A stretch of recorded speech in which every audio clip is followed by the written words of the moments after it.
ओम नारायण परो व्यक्तात् अंडमव्यक्तसंभवम् मंडस्यान्तस्त्रिणे लोकाः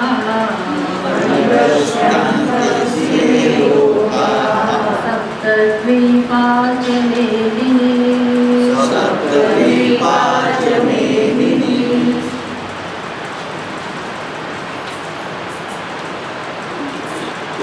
કેટલા શ્લોક થયા છે?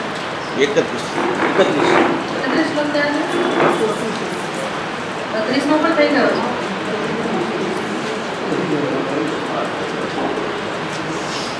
કોની પાસે પુસ્તક નથી? અત્યારે લઈ ના પાછા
नविकम्पितुमर्हसि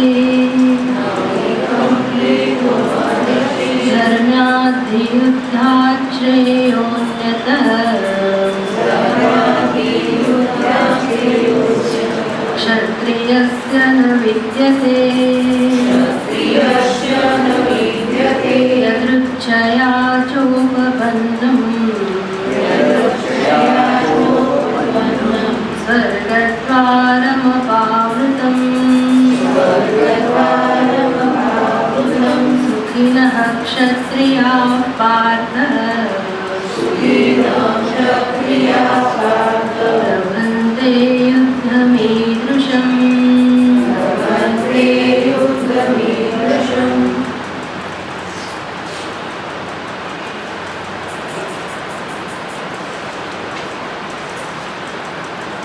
શ્લોક પણ થઈ ગયા છે.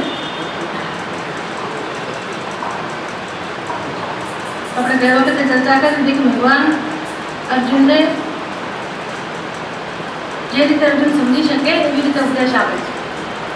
જે 11મા શ્લોકની બીજા અધ્યાયના 11મા શ્લોકથી જે ઉપદેશ શરૂ થયેલો એ ઉપદેશ પારમાર્થિક તત્વને ધ્યાનમાં રાખીને ઉપદેશ કર્યો કે જો કોઈ મનુષ્ય તૈયાર હોય, અર્જુન તો નિમિત્ત છે ને, અર્જુનને જ એટલું સમજાવવું છે ભગવાનનું તાત્પર્ય નથી. અર્જુન તો નિમિત્ત છે અને કોઈ પણ યુગના મનુષ્ય, સતયુગ હોય, ત્રેતાયુગ હોય, કલિયુગ હોય, કોઈ પણ આ ઉપદેશ તો સનાતન છે ને, એટલે એનો ક્યારે અંત ના આવે. જ્યારે પણ મનુષ્યને એના જીવનમાં એવું અંદરથી જન્મે કે આપણા જીવનમાં હવે આધ્યાત્મિક ઉન્નતિની જરૂર છે અને કંઈક શોધ ચાલુ, અંદરથી એવી આંતરિક ખોજ જેના જીવનમાં શરૂ થાય કે પરમાત્માની પ્રાપ્તિ કરવી છે, કંઈક જીવનમાં કંઈક ખૂટે છે અને બસ આ સંસાર હવે બહુ થયું, આ સંસારથી તૃપ્ત થઈ ગયા અને હવે આગળ શું, એવું જેના મનમાં કંઈક એવી ઈચ્છા જન્મે જાણવાની, મોક્ષની ઈચ્છા જન્મે કહો, ભક્તિ માટેની ઈચ્છા જન્મે એવું કહો, ભગવાનને જાણવા માટેની, ભક્તિ માટેની આવી બધી ઈચ્છા જન્મે કોના હૃદયમાં જન્મે? જે મનુષ્યએ પોતાના જીવનમાં ધર્મનું આચરણ કર્યું હોય, જેણે અંતઃકરણ શુદ્ધિ પ્રાપ્ત કરી હોય અને જેના મનમાં કંઈક વૈરાગ્ય, વિવેક બધું ઉગ્યું હોય, એવા મનુષ્યને ભગવાનમાં રસ પડે છે. પછી એને સંસારમાં કોઈ ગમે નહીં, સહજ રૂપે ના ગમે. આ તો આપણે તો આવો સત્સંગ શરૂ કરીએ એમ કરતાં કંઈક આપણને એક દિવસ ખબર પડે. એવું નહીં કે આપણે સત્સંગ શરૂ કર્યો એટલે આપણે બધા વૈરાગ્યવાન થઈ ગયા કે જિજ્ઞાસુ થઈ ગયા, એવું ના. વાતો મોટી મોટી કરીએ રોજ, કારણ કે ભગવદ્ ગીતામાં વાત જ એવી છે. બ્રહ્મની વાત એટલે શું, ભગવાનની વાત એટલે શું, મોટા મોટી વાત. પણ આપણે તો નાના ખરા ને, આપણી અંદર જેવી કે ભગવાન માટે એવો પ્રેમ ના હોય, સંસાર પ્રત્યેનો વૈરાગ્ય ના જન્મ્યો હોય, એટલે ખોટું નથી આ કરીએ, પણ જાણવું જોઈએ કે જેને જાણવાના છે ભગવાનને, એ ભગવાનનું સ્વરૂપ જેવા પ્રકારનું છે, એ સ્વરૂપને ઓળખવા માટે કે એ સ્વરૂપના દર્શન માટે કે આત્મ સાક્ષાત્કાર માટે આપણી અંદર પણ એક ભૂમિકા તૈયાર થવી જોઈએ. તો ભગવાન ધીરે ધીરે આવે. ભગવાન ગમે તે જગ્યાએ આવીને બેસી ના જાય, એ જરા જોવે તો ખરા કે ભાઈ કોના હૃદયમાં મારા માટે સ્થાન છે, કોણ ખરેખર મને બોલાવે છે, કોને રસ છે, જોવે તો ખરા ને ભગવાન. એટલે આવું બધું સાંભળીએ કરતાં કરતાં આપણને એમ થાય કે જીવનમાં કંઈક કરવા જેવું તો છે. અને પછી આપણને સમજાય કે આ ગીતા તો કંઈક એવી વસ્તુ શીખવાડે છે કે જો આપણે એના ઉપદેશને સમજી લઈએ અને કંઈક એ દિશામાં કામ થાય તો આપણા જીવનમાં બધા પ્રશ્નો આપણે ઉકેલી શકીએ. આપણે જ ઉકેલી શકીએ, કોઈની મદદ લેવી જ ના પડે.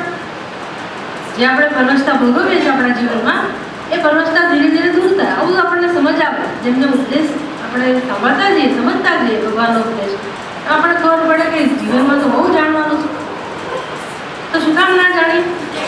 આપણે જાણી શકીએ એવી સગવડતા હોય, એવી વ્યવસ્થા હોય, એટલે આપણને સમજાતું હોય, આપણે સાંભળી શકતા હોઈએ, વિચારી શકતા હોઈએ અને આપણને જરૂર હોય ઉપદેશ. એવું લાગે કે ભાઈ જીવનમાં દુઃખ છે, બંધન છે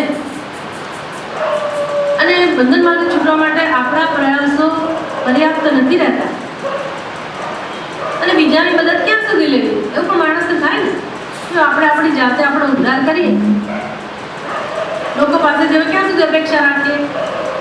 ઘરના સભ્યો હોય કે સગાવાલા હોય કે મિત્ર વર્તુળ હોય કે સમાજના લોકો હોય, બીજા પાસેથી ક્યાં સુધી અપેક્ષા રાખીએ? આપણે આપણી જાતે જ આપણું જીવન ઘડીએ, આપણી જાતે જ શાંતિ પ્રાપ્ત થાય એવો રસ્તો શોધી લઈએ, એવું આપણને મન થવું જોઈએ. આવું સત્સંગથી થાય ધીરે ધીરે. એટલે ભગવાનનો જે ઉપદેશ છે આવું ધ્યાનમાં રાખીને કોઈ પણ મનુષ્ય આ ઉપદેશને પ્રાપ્ત કરી શકે. તો બધા પ્રકારના સાધકો હોય, કોઈક એવા તૈયાર સાધકો હોય કે જે 11મા શ્લોકથી શરૂ કર્યું ભગવાન જે ઉપદેશ આપ્યો એ ઉપદેશ આપે અને એનું કામ થઈ જાય. કેટલાક સાધકો એવા હોય એને આત્મજ્ઞાન સમજ પડી જાય અને એના જીવનમાં ઘણા બધા પ્રશ્નો ઉકેલી જાય.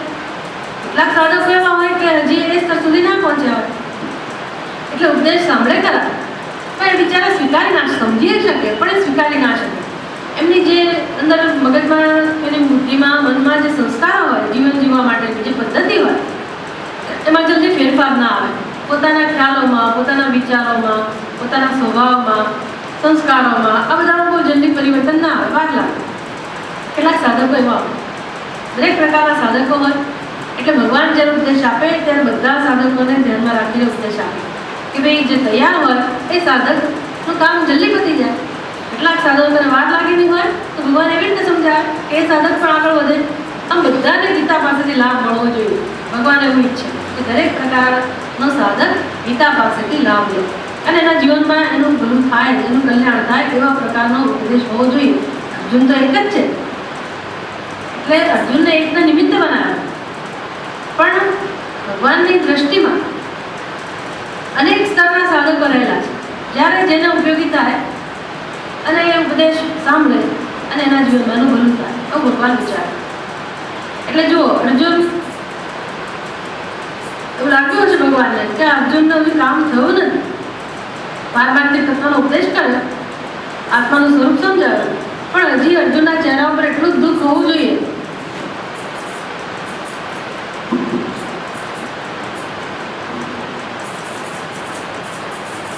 એટલે ભગવાન વળી પાછું બદલે છે, ઉપદેશ આપવાની પદ્ધતિ બદલે છે.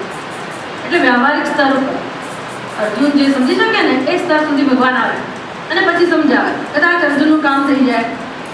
એટલે પારમાર્થિક સ્તરનો ઉપદેશ અર્જુન ના સમજે તો કંઈ નહીં, પણ એને ખબર હોવી જોઈએ. આપણને પણ ભલે આપણને સીધું સમજાય નહીં, પણ આપણને ખબર હોવી જોઈએ કે જીવનમાં દુઃખમાંથી બહાર આવવું હોય, હંમેશ માટે આપણે દુઃખમાંથી બહાર આવવું હોય તો એનો ઉકેલ છે. આપણે ભલે સમજી ના શકીએ ઉકેલ, પણ એનો ઉકેલ છે. અને કયો ઉકેલ છે એ પણ સમજાવવું જોઈએ. કયો ઉકેલ છે ભાઈ? આત્મવિદ શોકમ ધરતે. આપણે ગુરુ પૂર્ણિમાનો સંદેશ વાંચો ને ગયા મંગળવાર, તો વાક્ય હતું આચાર્યવાન પુરુષો વેદ. આચાર્યવાન જેણે પોતાના જીવનમાં ગુરુ પ્રાપ્ત કરેલા છે. ગુરુ શેના માટે હોય? પોતાના સ્વરૂપનું જ્ઞાન પ્રાપ્ત કરવા માટે. એટલે ગુરુની મદદથી, ગુરુ મુખેથી શ્રવણ કરીને જેણે પોતાના સ્વરૂપને ઓળખી લીધું છે એ મનુષ્યને કહેવાય આચાર્યવાન પુરુષ. પુરુષ એટલે મનુષ્ય. સહ વેદ એ જાણી લે છે. કોને જાણે છે? પોતાના સ્વરૂપને જાણે. જાણ્યા પછી હંમેશ માટે દુઃખમાંથી છૂટી જાય. એટલે દુઃખમાંથી છૂટવાનો ઉકેલ કયો કરો? આત્મવિદ શોકમ તરફથી. જેના આત્માનું જ્ઞાન છે એ મનુષ્ય શોકને તરી જ જાય છે, એમાં કોઈ શંકા નથી. પછી આપણે ભલે જ્યારે આત્મજ્ઞાન પ્રાપ્ત કરીએ ત્યારે આપણે એના માટે તૈયાર થઈએ, જ્યારે આપણે રુચિ જન્મે, પણ આ પણ કામ કરનારી વસ્તુ છે. આ પણ બહુ મહત્વની વસ્તુ છે કે આવી સમજ આપણી બુદ્ધિમાં હોવી એવી સંસારમાં દુઃખમાંથી બહાર આવવાનો ઉપાય છે. અસ્તિ ઉપાય સંસાર તરણે.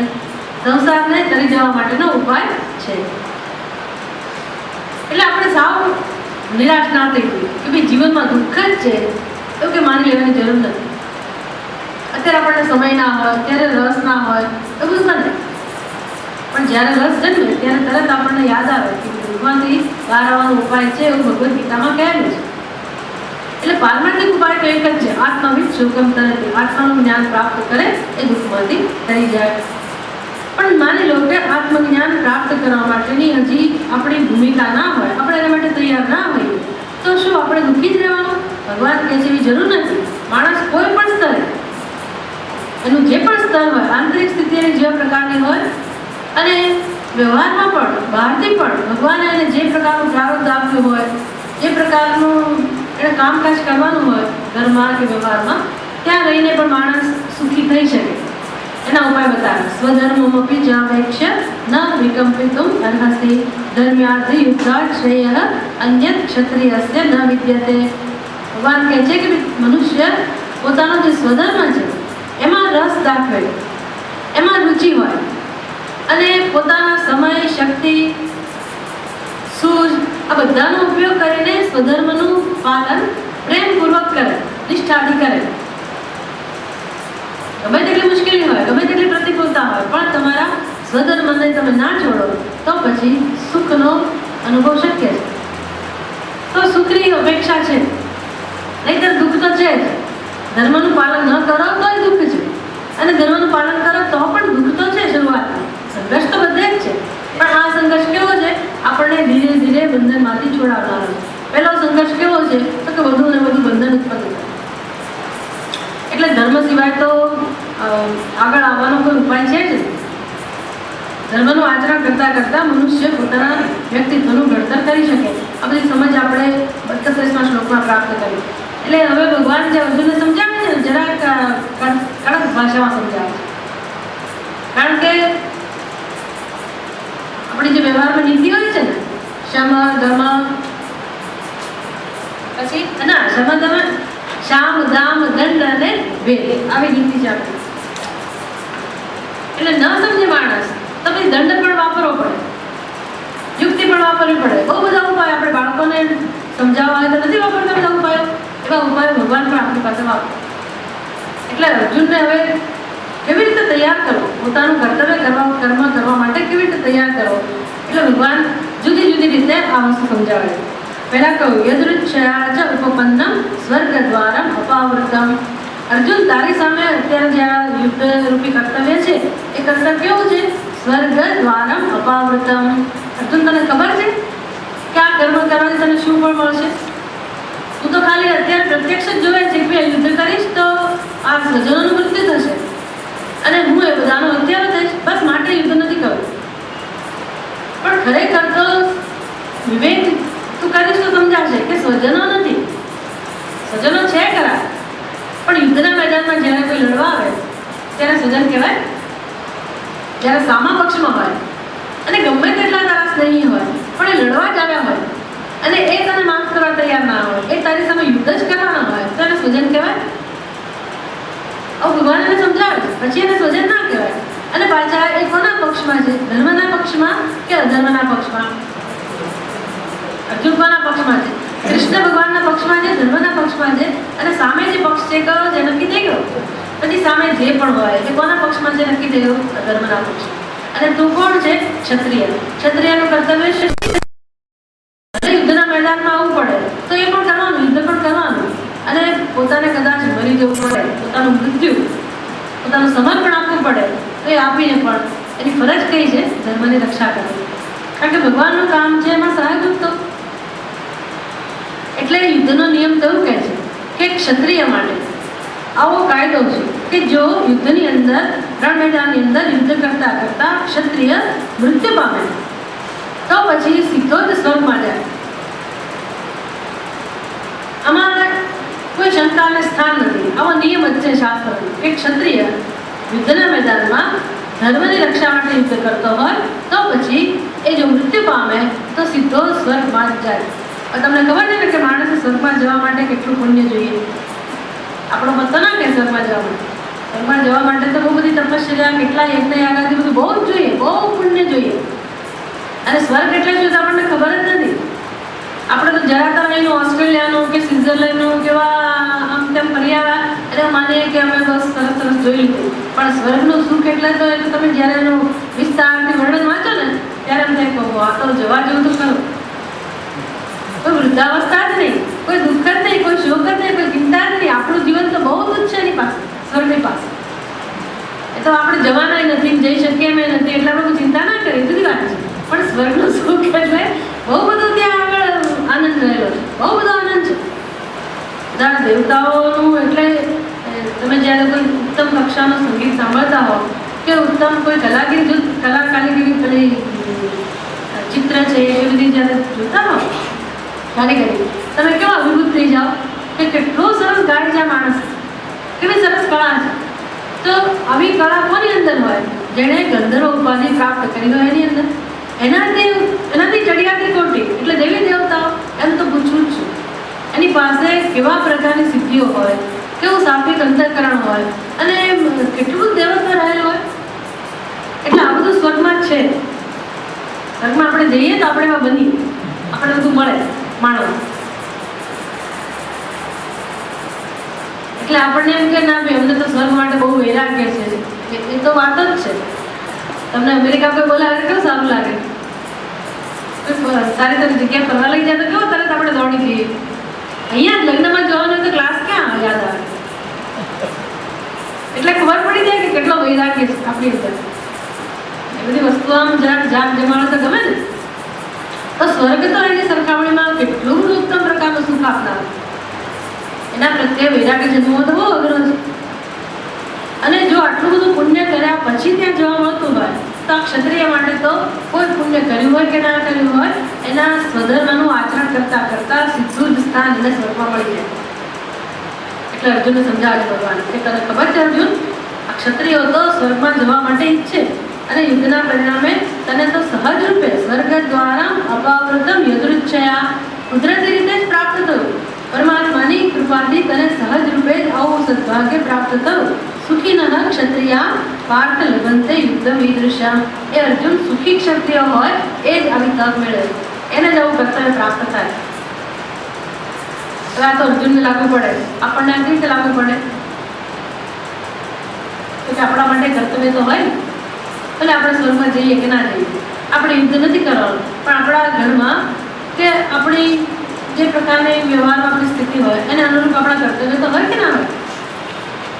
બસ એ કર્તવ્યમાં જો મનુષ્યને પ્રેમ હોય કર્તવ્યમાં એની નિષ્ઠા હોય અને પોતાના કર્તવ્ય માટે આદર પણ હોય, પ્રેમ પણ હોય, નિષ્ઠા હોય અને એને સમર્પિત થઈને માણસ પોતાનું કર્તવ્ય કરે, કોઈ પ્રકારની અપેક્ષા વગર. બસ મારે કર્તવ્ય કરવાનું છે અને હું કરીશ, આટલો જ એનો જો નિશ્ચય હોય તો પણ ભગવાન કહે છે કે વર્તમાનમાં જ એને સુખ મળે. મર્યા પછી તો મળે જ, અને પુણ્ય ફળ જે કહેવાય તો મળે જ, પણ વર્તમાનમાં પણ માણસ સુખી થાય. ખરેખર આપણે ત્યાં ખૂટતી હોય તો આ જ વસ્તુ ખૂટે છે. જીવનમાં જો માણસ દુઃખી હોય ને તેનું કારણ એક જ છે, કર્તવ્યમાં એણે ક્યાંક પાછી પારી કરેલી છે.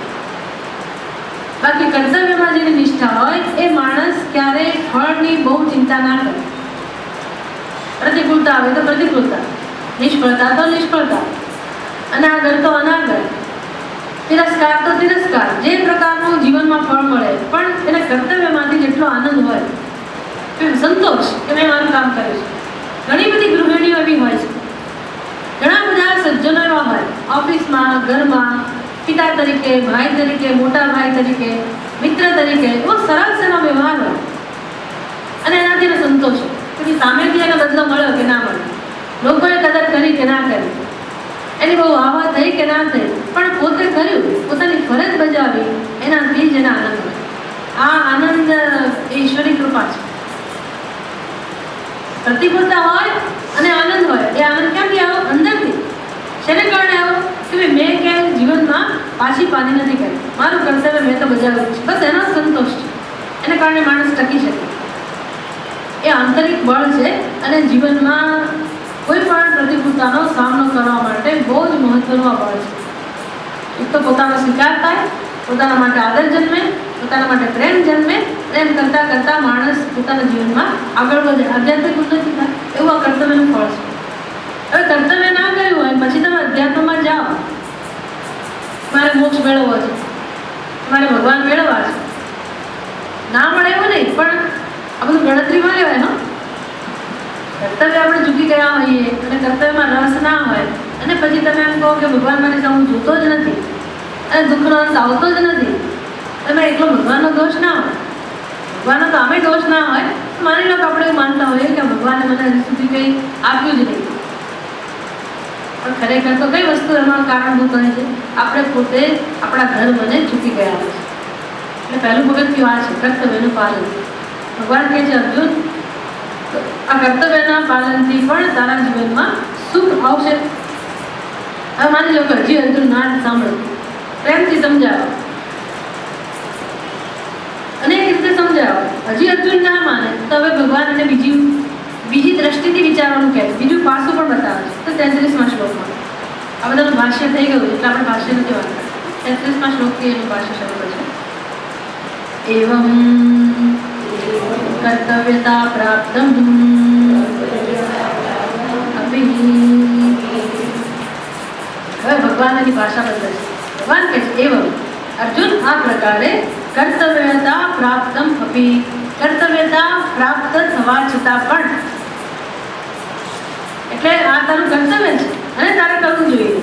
આવું કર્મ કર્તવ્યતાના રૂપમાં પ્રાપ્ત થયું છે અને છતાં પણ અર્જુન તું એની સામે નહીં જોયો, એને નહીં ગણકારે અને યુદ્ધ નહીં કરે તો શું થશે? ભગવાને કહેવું પડે ને કે તારું કર્તવ્ય કર્મ નહીં કરે તો શું થશે? આપણે સમજી લેવાનું કે અર્જુનને કહી રહ્યા છે એટલે કોને કહી રહ્યા છે? આપણને કહી રહ્યા છે કે આપણે કર્તવ્ય કર્મ ન કરીએ તો શું મેળવવું પડે. હવે તમે લોકો ક્યાં દેવાના કર્તવ્ય કર્મ? હવે કર્તવ્ય પૂરું થઈ ગયું તમારું તો, એટલે બહુ આ ટોપિક તમને બહુ ઉપયોગી નથી. હવે જેણે કર્યું હોય એને ફાયદો છે, નથી કર્યું એણે કોઈક રીતે એક ખોટ જીવનમાં ભરી દેવી જોઈએ કે ભાઈ ચલો આપણે ક્યાંક ભૂલ થઈ ગઈ હશે તો એનો ઉપાય હોય છે કે આપણે આપણા ઘરમાં ક્યાંક ચૂકી ગયા હોઈએ તો કંઈ વાંધો નહીં. અત્યારે આપણી આજુબાજુ જે પરિસ્થિતિ હોય અને જે આપણી પાસે અપેક્ષા હોય એને અનુરૂપ આપણે કંઈક આપીએ સમાજને એટલે ભરપાઈ થઈ જાય ખરું, પણ પછી સમજીએ નહીં તો જરા મુશ્કેલી થાય. એટલે અર્જુનને સમજાવે છે, અત ચેત્વમિમં ધર્મ્યં સંગ્રામં ન કરિષ્યસે તત સ્વધર્મં કીર્તિં ચ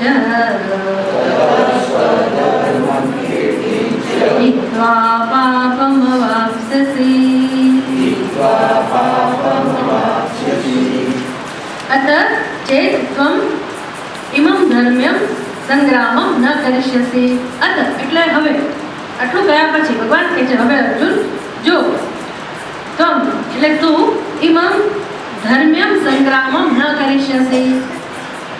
સંગ્રામમ એટલે યુદ્ધ. કેવું યુદ્ધ? ધર્મ્યમ સંગ્રામમ. ધર્મ્યમ સંગ્રામમ એટલે જેમાં ધર્મ ઓતપ્રોત રહેલો છે. એટલે ખરેખર યુદ્ધ એવું છે ખરું, પણ વાસ્તવમાં તો ધર્મ જ છે. અર્જુન માટે તો આ ધર્મ જ છે, ધર્મને અનુરૂપ જે છે. એટલે આવું યુદ્ધ કરવામાં ક્યારેય પાપ ના લાગે. જેણે કરવાનું હોય ને, ક્ષત્રિય માટે આવું યુદ્ધ કરવાનું કોઈ દિવસ પાપ ના હોય, કારણ કે ધર્મની રક્ષા માટેનું યુદ્ધ છે, ધર્મમય છે અને ભગવાનના કાર્યમાં ઉપયોગી થવા માટેનું આ યુદ્ધ છે, ભગવાનનું પ્રયોજન છે.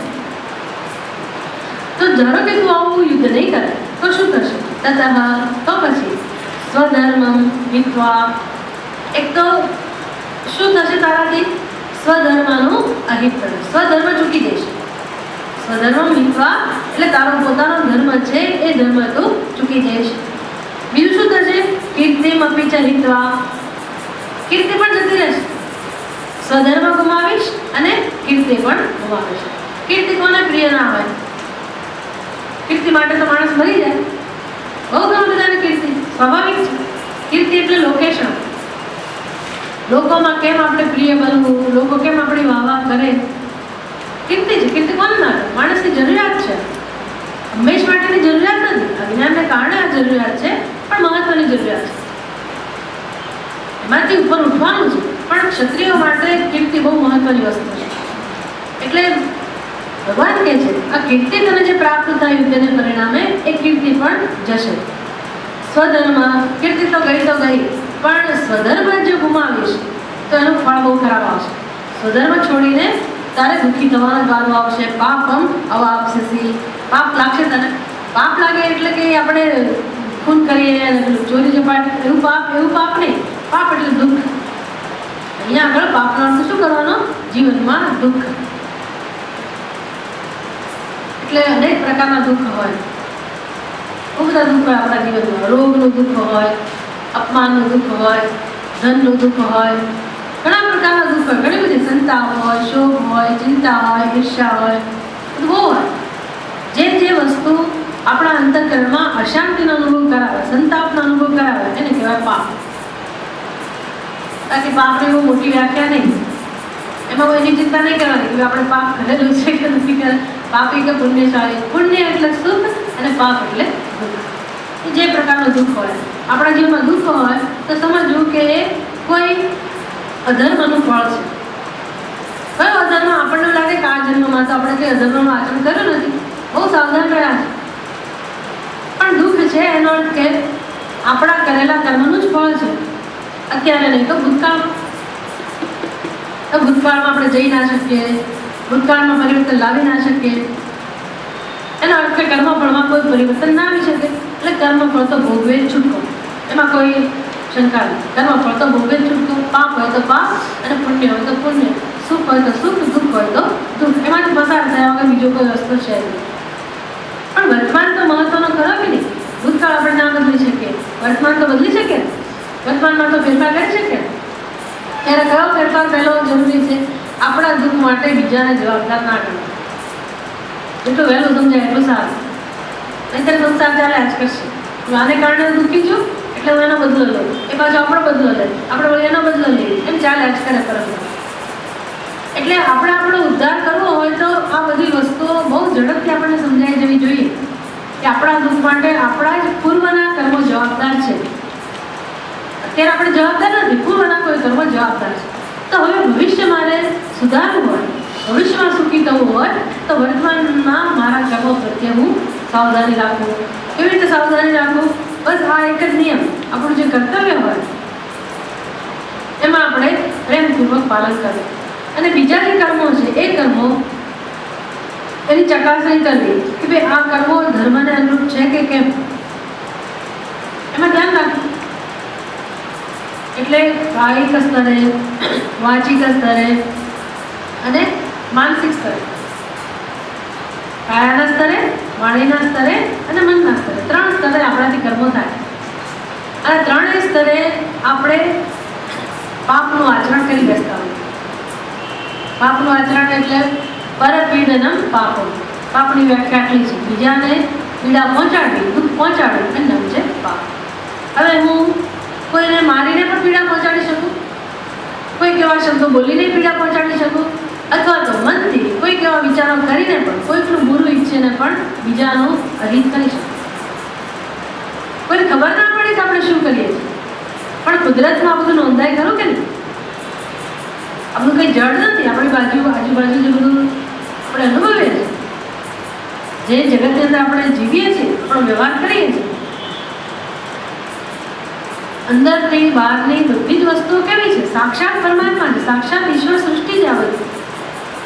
એટલે જેની સાથે વ્યવહાર કરીએ, આપણને શત્રુ ભલે દેખાય, આપણને ભલે એનામાં રસ ના હોય, ભલે આપણને એના પ્રત્યે દ્વેષ હોય, પણ જ્યારે આપણે વ્યવહાર કરીએ ત્યારે એ વ્યવહાર તો કુદરતમાં નોંધાય, ઈશ્વર સૃષ્ટિનો ભાગ બની જાય. આપણે માનીએ કે ભાઈ એ તો કંઈક કહેવાનું હોય ને આ માણસ આવો ખરાબ છે, તો હું તો આવું કહું જ ને, એણે મને આવું કર્યું એટલે હું તો આવું સામું કહી જ દઉં. આપણે જોઈએ પણ ભગવાન બધું ના જોઈએ.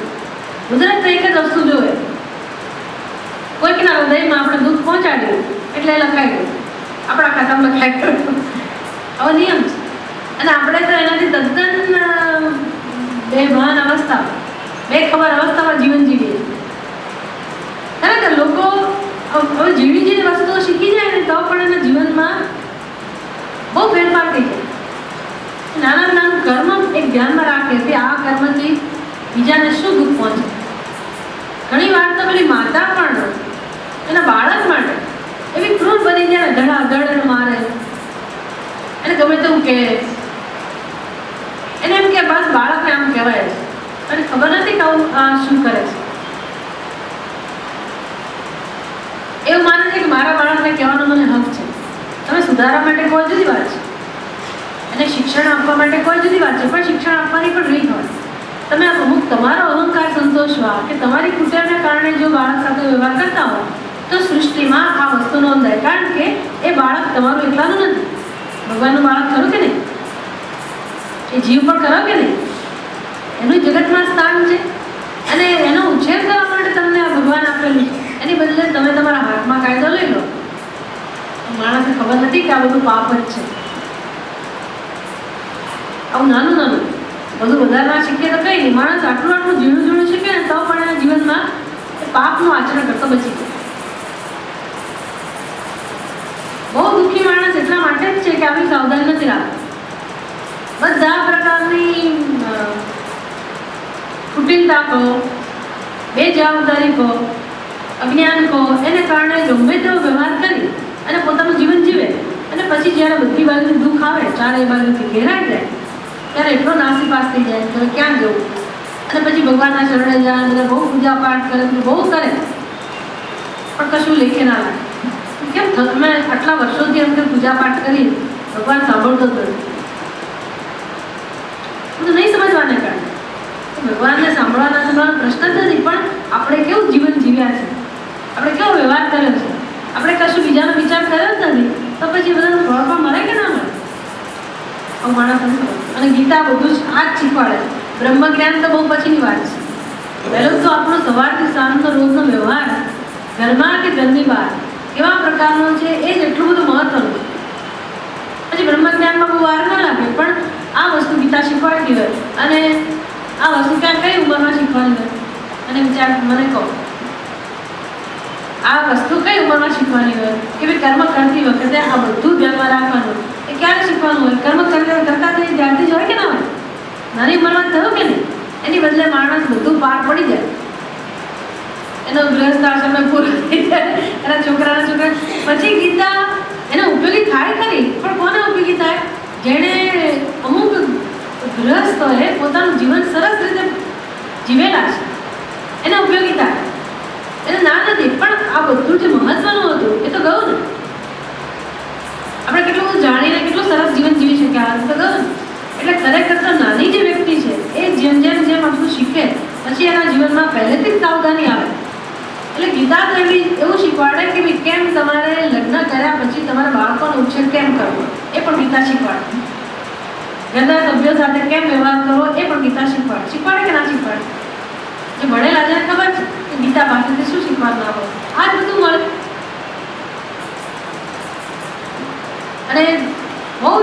વ્યવહારિક સ્તરનો ઉપદેશ છે.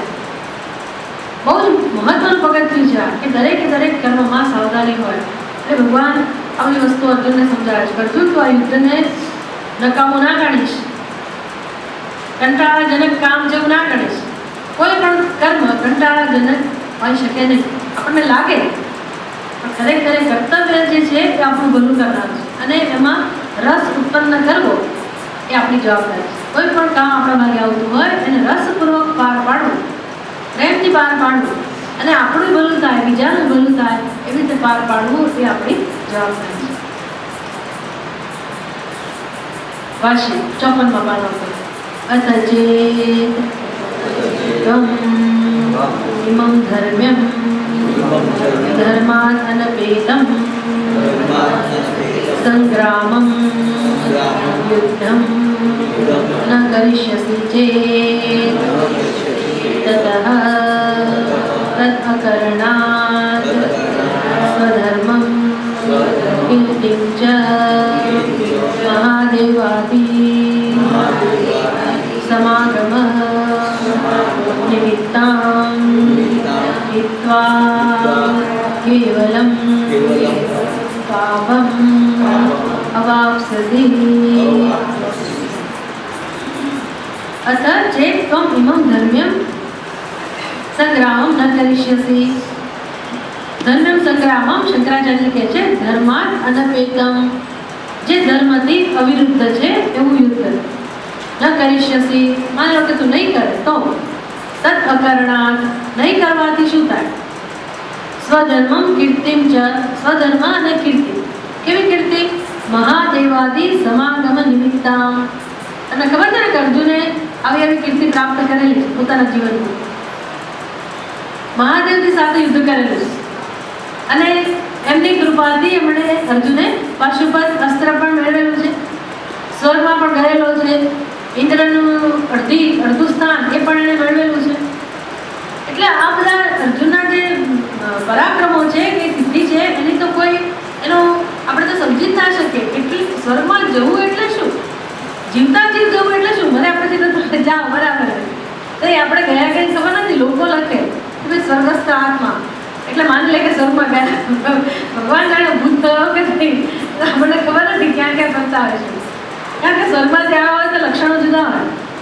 દરેક જણ ક્યાંથી આવે ને એવા સંસ્કારો લઈને આવે એટલે સ્વર્ગમાં ત્યાં આવે તો આપણી તો કંઈક જોવા મળે કેવી સિચ્યુએશન આવું છે. એટલે અર્જુન કોઈ નાની સૂની વ્યક્તિ તો છે ને. આવી મહાન સિદ્ધિઓ જેણે પ્રાપ્ત કરેલી છે. ભગવાન આવા અર્જુનને ધમકાવે છે. વિચાર કરો, આવા અર્જુનને કહે છે કે અર્જુન તને પાપ લાગશે તો આપણને કહે કે ના કહે? આપણને ખરાબ લાગે ક્યારે કે આવું ભગવાન આપણને કહે છે? પણ અર્જુન એટલે કોણ?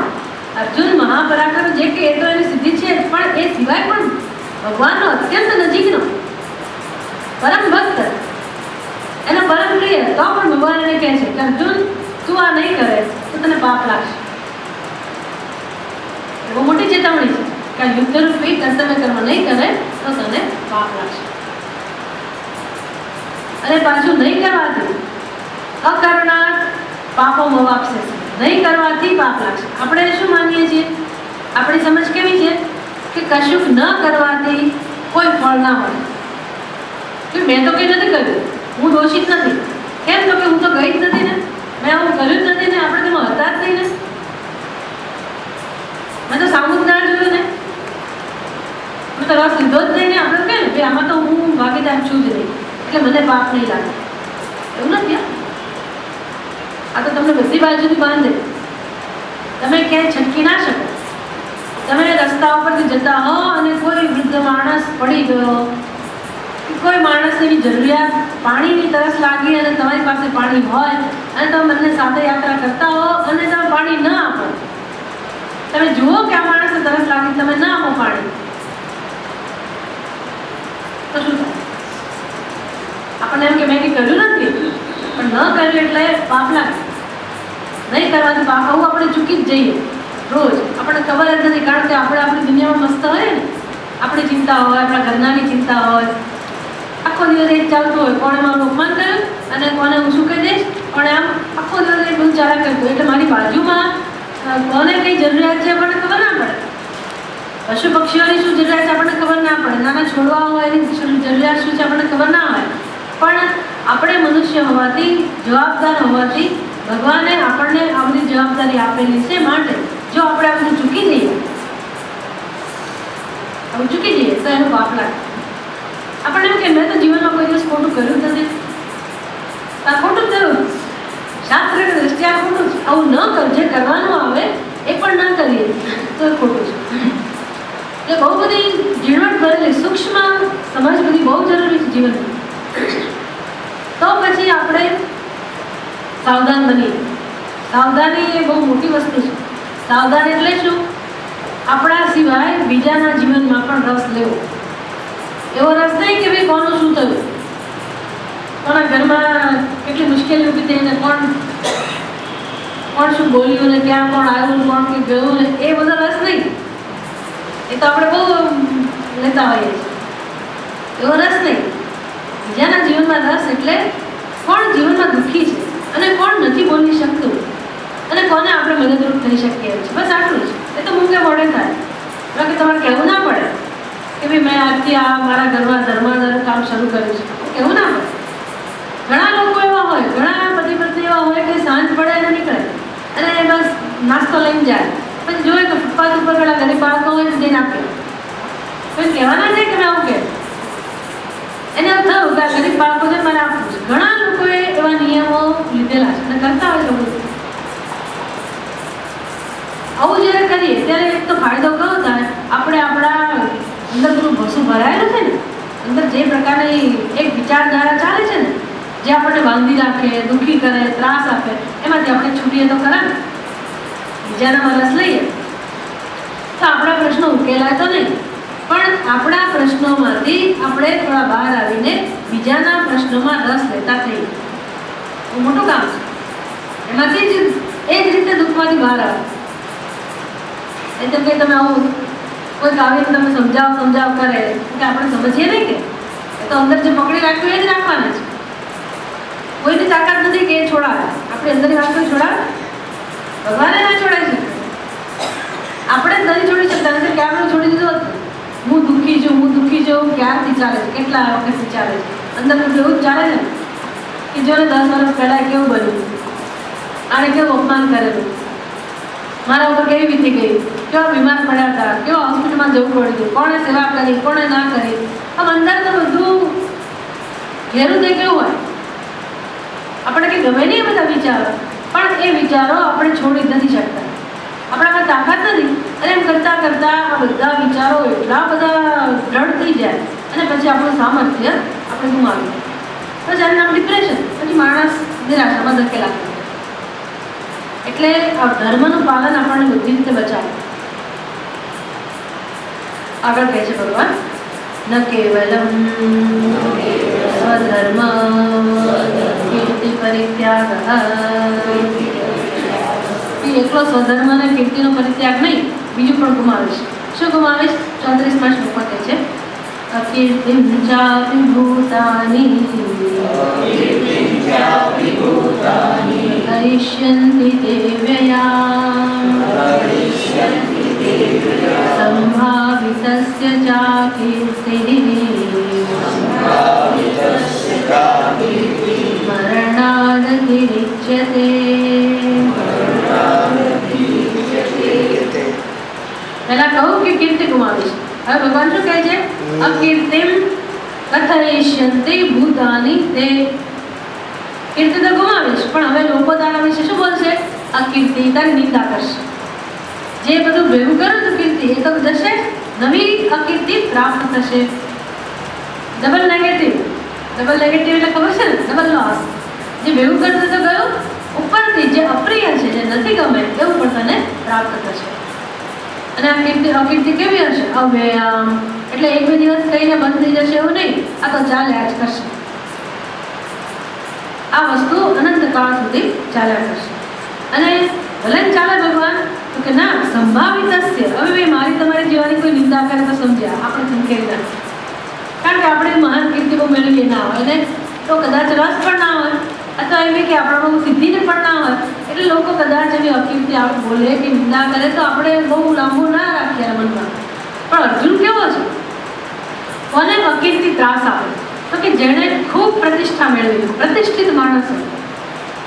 સંભાવિતસ્ય એટલે જેણે પોતાના જીવનમાં કીર્તિ માટે બહુ જ પ્રયાસ કર્યો હોય અને બહુ બધી સિદ્ધિઓ પ્રાપ્ત કરી હોય, પ્રતિષ્ઠા મેળવી હોય અને બહુ મહત્વનો માણસ જે હોય જીવનમાં, સમાજમાં, આવો પ્રતિષ્ઠિત માણસ, એના વિશે જ્યારે નિંદા થાય ત્યારે માણસને બહુ દુઃખ થાય. અને ક્ષત્રિયને તો કીર્તિ બહુ જ વાલી હોય અને જ્યારે એની નિંદા થાય ત્યારે એના માટે સહન કરવું બહુ મુશ્કેલ છે. એટલે ભગવાન કહે છે આ અકીર્તિ કેવી હશે? મરણાત અતિરિચ્યતે, મૃત્યુથી પણ વધારે દુઃખ આપનાર. અકીર્તિં ચ અપી ભૂતાનિ કથયિષ્યન્તિ તવ અવ્યયા દીર્ઘકાલા, બહુ લાંબા સમય સુધી, અવ્યયા અર્થાત દીર્ઘકાલા ભૂતાનિ કથયિષ્યન્તિ, લોકો તારા વિશે વાત કરશે. કઈ વાત કરશે? કોઈ એવું નહીં વિચારે કે અર્જુનના મનમાં આ બધા પ્રત્યે દયા જન્મી, કરુણા જન્મી અને એટલે યુદ્ધ ના કર્યું એવું લોકો નહીં વિચારે. સમાજમાં એવું જ હોય છે ને, કોઈના મનમાં કંઈ ઉદારતા હોય ને લોકો જતું કરે, માફી આપે તો એવું કંઈ લોકો ના ગણે, એની કદર ના હોય કોઈ દિવસ. પણ શું ના કર્યું એ બહુ જોવે. એટલે અર્જુન યુદ્ધ કરીને યુદ્ધ કરવા આવ્યો ખરો મોઢે ઉપાડે, એટલે લોકો શું વાત કરશે કે આ દ્રોણાચાર્યને જોયા, પિતામહને જોયા, સ્વજનોને જોયા, એટલે અર્જુનના હૃદયમાં બહુ દયા જન્મી અને બસ એણે વિચાર્યું, વૈરાગ્ય જન્મ્યો અને એણે નક્કી કર્યું કે આ બધું નકામું છે. વાત તો સાચી છે ને, અર્જુનને વૈરાગ્ય જન્મેલો જ છે. અર્જુનને હવે રસ નથી. અર્જુન કહે છે કિમ નો રાજ્ય ને ગોવિંદ કિમ ભોગઈ, નથી રસ અર્જુનને, વાત સાચી જ છે. એટલે અર્જુન યુદ્ધ કરવા એટલે જ નથી માગતો કે ભગવાન હવે આ બધું મને નથી જોઈતું. પણ લોકો થોડું આ બધું જાણે છે કે તને આ નથી જોઈતું. લોકો તો શું કહેવાના, એનામાં આવડત જ નથી. બીજા બધા કેટલા હોશિયાર છે, આનામાં કંઈ આવડત નથી, નકામો માણસ. એટલે છોડીને જતો ને. અને દુર્યોધન બધા તો શું કહે છે, એણે મારી સામે જોયું અને ભાગી ગયું. કર્ણ કહે છે કે મારી સામે જોયું અને ભાગી ગયો, મને જોઈને ડરી ગયો. આ લોકો તો જ કહેવાના ને. દરેક માણસ પોતાની બુદ્ધિ પ્રમાણે જ વિચારતા હોય અને સામેના પક્ષમાં બધા એવા જ લોકો છે, ધર્મના પક્ષમાં જે છે એ લોકો બધા આવા જ છે, ક્રૂર. એટલે કોઈ તારા આવા દ્રષ્ટિબિંદુને તો નહીં સમજે કે ભાઈ આ દયા ખાઈને એણે જવા દીધું અને યુદ્ધમાં વૈરાગ્યને કારણે છોડી, આવું બધું નહીં બોલે. લોકો તો શું બોલશે, લડવા આવ્યો તો અમને જોઈ અને જતો ભાગી ગયો. ધર્માત્મા શૂરઃ ઇતિ એવં આદિભિઃ ગુણૈઃ સંભાવિતસ્ય ચ અકીર્તિઃ મરણાત અતિરિચ્યતે. કેવું સરસ કહે છે શંકરાચાર્ય, કે છે કે આ કીર્તિ કોને ત્રાસ આપે? તો કે જે મનુષ્ય ધર્માત્મા એટલે આખી જિંદગી જેણે ધર્મને ધ્યાનમાં રાખ્યો હોય, સત્યનિષ્ઠ હોય, પ્રામાણિક હોય, સાત્વિક હોય, આવો જે મનુષ્ય હોય એને જ્યારે એની કોઈ નિંદા કરે ત્યારે એને બહુ દુઃખ થાય. હવે જે હોય જ અધર્મનું આચરણ કરનાર હોય એના વિશે તમે નિંદા કરો તો એને બહુ કંઈ ના લાગે, એવો અસર ના થાય. કોને અસર થાય? જે સત્યનિષ્ઠ હોય, પ્રામાણિક હોય એને બહુ દુઃખ લાગે. એટલે ધર્માત્મા, અર્જુન કેવો છે? ધર્માત્મા છે. શૂર એટલે બળવાન યોદ્ધો છે, શૂરવીર છે, આવો અર્જુન છે. ઇતિ એવમ આદિભિઃ ગુણૈઃ, આવા ગુણો વડે જેણે પોતાની પ્રતિષ્ઠા પ્રાપ્ત કરેલી છે આવા અર્જુન માટે અકીર્તિઃ મરણાત અતિરિચ્યતે. એ માણસ પોતાની અકીર્તિ સહન કરે છે. એટલે ઘણા લોકો બિચારા અપરાધ કરતા હોય, પછી દેવું એટલું વધી જાય, સમાજમાં મોહ બતાવવા જેવું ના રહે, એટલે પછી કેમ મરી જવું? આ તો જુદું દ્રષ્ટાંત છે કે દેવું કારણ કોઈ કીધું નતું, પણ માની લો કે થઈ ગયું, બિચારાની ભૂલમાં થઈ ગયું, તો પછી હવે એને એમ થાય કે હવે તો સમાજમાં મોહ બતાવવા જેવું આવી જ ને, બહુ દુઃખ લાગે. અથવા તો ઘણા લોકો બહુ જ સફળતા પ્રાપ્ત કરી હોય, જીવન ઊંચે સુધી પહોંચ્યા હોય અને કંઈક પ્રાર્થવશાત એના જીવનમાં પડતી આવે, એ પણ એને જીરો અઘરું થઈ જાય, એને બહુ ખરાબ લાગે. હવે જે માણસ ગરીબ જ હોય, એની પાસેથી ધન જે હતું એ જતું રહ્યું, તો એને બહુ મુશ્કેલી ના થાય. કારણ કે આમે ઝૂંપડીમાં રહેતો હતો, તો ઝૂંપડીમાંથી ગયો. કદાચ એવું જેની પાસે બહુ બધા બંગલા હોય, ગાડીઓ હોય, અને એ માણસ સીધો જ ફૂટપાથ ઉપર આવી જાય, બહુ સહન કરવાનું અઘરું થઈ જાય ને. અને આ તો બધા માટે નિયમ લાગુ પડે છે, બધા માટે આવું છે જીવનમાં. લોકમ સમસ્તમ શોભ હસ્તમ. આખી દુનિયામાં ક્યારે કોણ ચડે ક્યારે કોણ પડે એ કોઈ લખી નથી આવતું કે આના જીવનમાં આમ જ હોય. ધરતી પડતી તો આવા જ કરે. તો આવો અર્જુન જેણે આટલી સિદ્ધિ પ્રાપ્ત કરેલી છે, ભગવાન કહે છે અર્જુન તારા માટે આ કીર્તિ સહન કરવાનું બહુ અઘરું બનશે. મરણાત અતિરિક્ત છે, તને એમ થશે આને કરતા મરી જવું સારું. સંભાવિતસ્ય અકીર્તે વરમ મરણમ ત્યતઃ.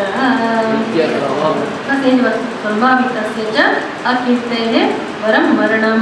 અકીર્તિ કરતા તો મરી જવું વધારે ચડિયાતું. મરણમ વરમ, મરવું મૃત્યુ એના કરતા ચડિયાતું છે. સંભાવિતસ્ય અર્જુન કેવો છે? સંભાવિત એટલે પ્રતિષ્ઠા પ્રાપ્ત કરેલી છે એવો મનુષ્ય. માત્ર કર્તવ્યને ધ્યાનમાં રાખીને ભગવાન ઉપદેશ આપે છે કે જે મનુષ્ય જીવનમાં સુખ શાંતિ ઈચ્છતો હોય એણે પોતાના કર્તવ્યને વળગી જ રહેવું જોઈએ, જે પણ થવું એ થાય. એટલે કેટલા બધા આપણી સંસ્કૃતિમાં દ્રષ્ટાંત છે. મહાભારત તો આખું એનાથી જ ભરેલું છે. નળ રાજા છે, હરિશ્ચંદ્ર છે, કેટલા બધા કેવી સ્થિતિ એની કરુણ દયાજીના સ્થિતિ એને પ્રાપ્ત થઈ, પણ એણે પોતાની સત્યનિષ્ઠા ના છોડી, પોતાનો ધર્મ ના છોડી. ગાંધીજી કરે ગયા મરી ગઈ, બસ એની નિષ્ઠા ના છોડી. ગમે તે થાય અહિંસાનું પાલન કરીશું એટલે કરીશું, અમારું કર્તવ્ય કરીશું એટલે કરીશું. આમ આપણને જો આદર આપે કોઈ વસ્તુ જીવનમાં ખરેખર, અને આપણે કોઈની પાસેથી આદર મેળવવો હોય તો એક જ વસ્તુ છે, આપણો પોતાનો ધર્મ કે કર્તવ્ય કરવું. માણસો પાસેથી આદર મળે પછી અનાદર પણ મળે. એક જ માણસ માન આપે અપમાન આપે એવું બને, અથવા કેટલાક માણસો માન આપે અપમાન આપે એવું બને, અથવા ક્યારેક માન આપે ક્યારેક અપમાન મળે, એવું બધું જિંદગીના નિયમો પ્રમાણે ચાલે. પણ કર્તવ્ય એવું છે કે આપણે એને આદર આપીશું તો હંમેશા એ આપણા હૃદયમાં આપણા માટે આદર ઉત્પન્ન થાય, આપણો સ્વીકાર આપણને થાય. એના બહુ સુંદર વસ્તુ છે કર્તવ્યને ધ્યાનમાં રાખીને જીવન જીવવું. તો છેલ્લો શ્લોક વાંચી લઈએ આપણે ખાલી. મયા દ્રણાદ પરતમ મુહ્યન્તે ત્વામ મહારથાઃ येषां च त्वं बहुमतः भूत्वा यास्यसि लाघवम्.